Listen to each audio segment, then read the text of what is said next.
And I want to say the people of this region are not tribal at all. At all. I regard Gachagua not tribal because I supported William RUTO and he's not a Kikuyu. And 87% of the people of my kinsmen voted for him, knowing very well he's not Kikuyu. The Honorable Martha Karua supported Raila Odinga. He's not a Kikuyu. We are nationalists. We are nationalists. And it is insulting to this community for the president to go around in meetings calling us tribal.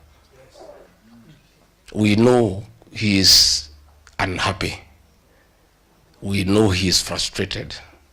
We know he is bitter that our people have left him. But sio sisi tulimkataa. Mimi mwenyewe nilimwambia usiguze mlima akaguza. Si ndio? I told him the people of mountain don't like betrayal. He betrayed us. I told him the people of this region hate deception. He deceived us. This problem is his own making. So frustrated as he is, bitter as he is, let him relax. Because even if he keeps on calling us tribalists, we had our own candidate called Mwaura Wahiga on the ballot. We never voted for him. Had we been tribal the way he is saying, we would not have voted for him and Raila Odinga. We would have gone to Mwaura Wahiga.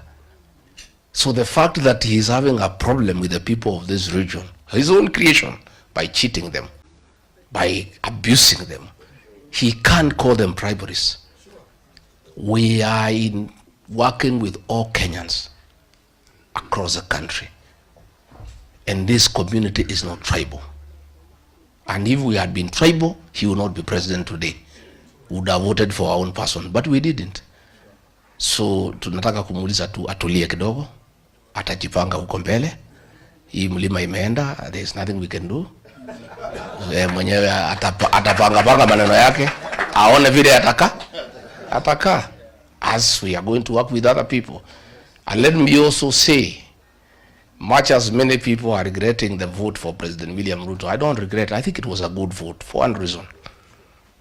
We proved to this country that we are not tribal. And we can back anybody. We also proved that we are people of honor and we keep promises. That to me is the importance of the vote of 2022. And I can assure you today, others to work with us. Nobody can isolate us.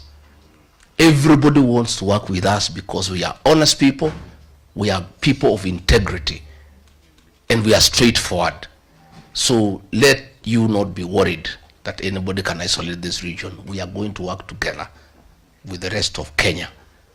And now that we are working together with the Honorable Martha Karua, it even makes us stronger as we engage the rest of Kenya.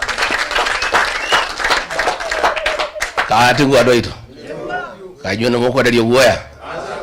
Ora muge de jono muke gore. Ko de muire.